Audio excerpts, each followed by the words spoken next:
You're watching UnrealEntGaming. This is Gohan from Dragon Ball Z. You want to see me turn Super Saiyan?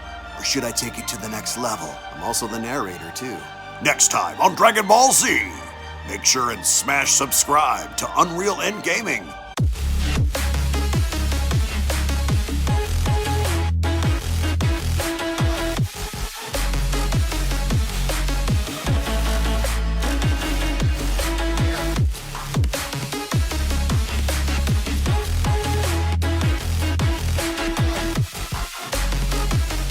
With Dragon Ball Super Manga Chapter number 65 looming over the horizon, scheduled to be released tomorrow in English, we have even more spoilers courtesy of DBS Hype over on Twitter in regards to what's going to happen involving both Goku and Moro and all of the circumstances and events that is going to lead to, yes, angelic Moro versus Goku towards the middle portion of the upcoming manga chapter, which is bound to explain several things involving how Moro was able to conceive and get Maris' abilities and the end result of the battle involving the two, as of course we are going to have the entirety of the manga chapter covered on the channel in English tomorrow. So if you guys want to find out everything that happens, all of the little pieces of information, all of the little tidbits in regards to this chapter, then I do encourage you guys to smash that subscribe button and turn on all notifications to never miss a single video update on this channel, as well as giving this video a big thumbs up by slapping that like button down below if you guys are simply stoked, ready, and excited to see what's about to go down. As right off the gate, as of course you guys can see on screen, yes,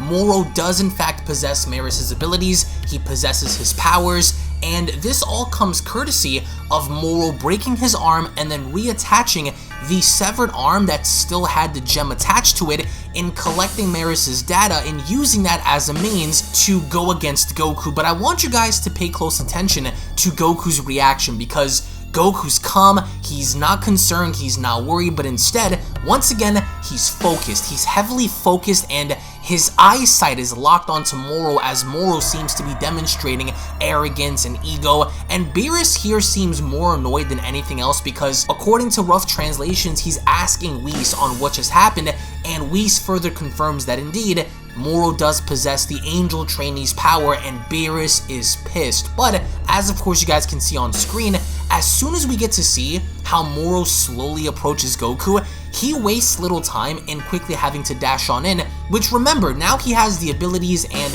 the moveset of Vegeta, Piccolo, Maris, 7-3, so seemingly enough Moro now is unstoppable, and we get to see how as he charges on in, Goku closes his eyes, he gets into fighting position, so now this sets the stage for Mastered Ultra Instinct Goku versus Angelic Moro, because he does have the ability now to contest against Mastered Ultra Instinct Goku, because, as of course you guys can see, with Goku and Moro charging on in, they're moving at such rapid paces and rapid speed that as soon as they wind up cocking their fists back and about to collide, as they do, interestingly enough, the Moro that we've seen before was not able to even touch Goku or let alone even be able to get a reaction out of him, but here we get to see how they smash fists. Moro's smiling, he doesn't seem to be concerned, and no, you guys shouldn't get mad because we've seen this before. Now where exactly did we see this before? With Jiren, except in the manga it was portrayed differently, but in the anime we saw how he was able to go toe-to-toe against him. So for the most part, as soon as we get to see how they both collide, they create such a shockwave that rattles and just affects the entire landscape, which really isn't impressive, right, when we look at Dragon Ball standards, but whatever, right? Whis, Beerus, and everyone else, they levitate up with Whis having to protect the God of Destruction along with Jocko, so they're hovering up above, they're trying to kind of stay away from all this, and we also get to see how Moro and Goku now are going back and forth. So Goku's trying to fly away, Moro's trying to catch up, and he does, because eventually Moro winds up actually getting to Goku. He attempts to kick him, but I want you guys to pay very, very close attention to detail to Goku's face, right? Goku's calm, he's cool, collected, he doesn't seem concerned. He's been so focused this entire time to where, as of course you guys can see, when Goku tries to attack Moro now, Moro is the one that vanishes. He's the one that quickly gets out of the way, rather instead like before, when Goku was able to hit him, he basically crippled him here. So Moro now seems to be able to block off Goku's attacks, he's able to contest against him, but all the while, instead of being concerned, he is instead focused. He's actually very, very focused, and he's trying to maintain himself as he's fighting Moro. So I want you guys to remember this.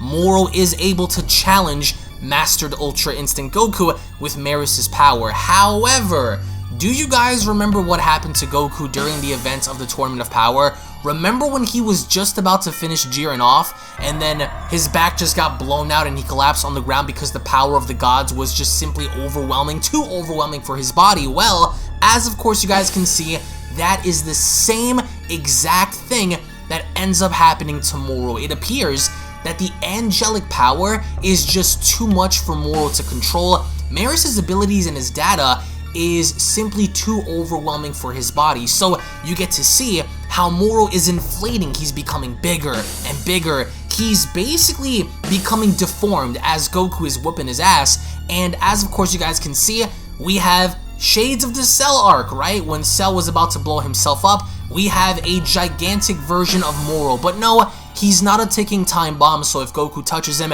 he's not gonna blow up. That's not what's happening here. So all we really have here is simply a gigantic, disfigured, unbalanced Moro, and Goku's basically telling him, look man, it's over, like you can't really do much. So this kind of goes back to when we saw the image of Moro in the ground, because as of course you guys can see, he's drooling on himself, he collapses down on the ground, he's getting bigger. If you also pay attention to one of his horns extends outwards while the other one still remains small. So this guy is finished. Moro is absolutely done, and we also get to see as Moro is melting, this dude is literally melting in the ground. We notice how Goku manages to kick this dude so far down onto the ground that as soon as Goku makes contact against him, we observe how Moro's body is shaking, and then little by little, we observe how his body melts down into the earth. So that's essentially what's going to happen, because as soon as Moro's body begins to break down courtesy of what Maris possesses, that's it, it's game over. So for a very short time, we do get to see Angelic Moro versus Goku, but Goku overcomes him. Goku overcomes him because Moro can't hack it, and number two, as soon as Moro breaks down, Goku capitalizes on this opportunity to put him down onto the ground. However, when going back prior, we get to see, as of course you guys can notice here, as soon as Moro takes the Senzu bean that Goku gave him, he tries to attack Goku, and as an end result, breaks his arm. So this is the difference, and if you guys really want more attention to detail, take a look at the fur on his back. This is black fur Moro versus the white fur Moro that we just saw with Maris's abilities. So that's the difference here, right? So normal Moro at his peak with 7-3 wasn't even able, to touch Goku. He broke his own arm as, as a means of trying to impale him. So the dude tried to impale him, he broke his own arm as an end result, and Goku this entire time is just chilling, almost as if nothing is even happening to begin with. So as of course you guys can also see here, Goku goes on to show sympathy to Moro because he acknowledges the fact that it's over and he really can't do anything to stop him to begin with, and that's when Moro obviously later on notices the hand, takes it, puts it on, copies Maris's abilities, and that's all she wrote. So in the comment section below, I want to get 3 things from you guys. I want to know if you guys believe that Angelic Moro would be stronger than MUI Goku, or if he's roughly around the same kind of caliber. I actually like the fact that his body couldn't hack it, only because it kind of goes back to the Tournament of Power when Goku fell out, right? When Goku fell out, Whis explained that his body simply could not adapt to the overwhelming power of the gods, and as an end result from this, he completely collapsed, and that was the end of Goku's run against Jiren, right? So it kind of makes sense going forward, but also when looking at this narrative objectively, it looks like they kind of wrote themselves in a situation so where Moro now defeats himself only because he simply couldn't keep up with the overwhelming power he had by Maris. And so what I also want to know are your overall thoughts and opinions going forward as to how this is going to end fully, because we have one more thing coming out later on today, which is going to be the spoiler summary review.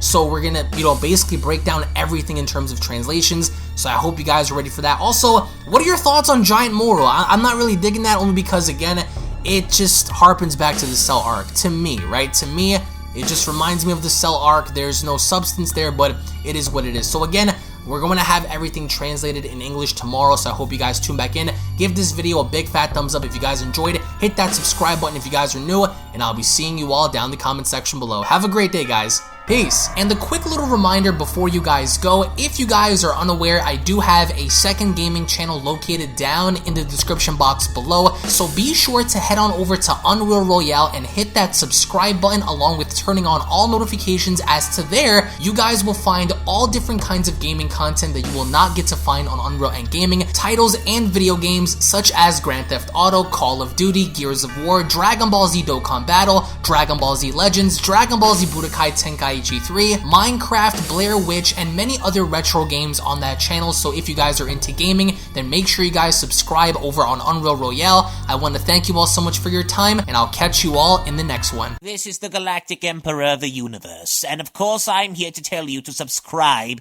to UnrealEntGaming. Also follow UnrealEntGaming on these social media platforms to stay connected at all times. And if you don't, then very soon you will all be dead!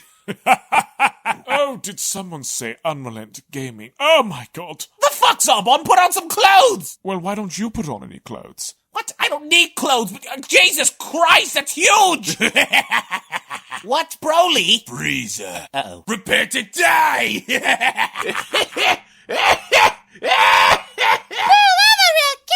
But once you get video, lots of likes, or Bill will turn you into chocolate! Vados, get over here! Tell these mortals that I'm the biggest UnrealEntGaming fan. This is my moment. I'm a part of his notification squad. Universe 7 can have all the fun.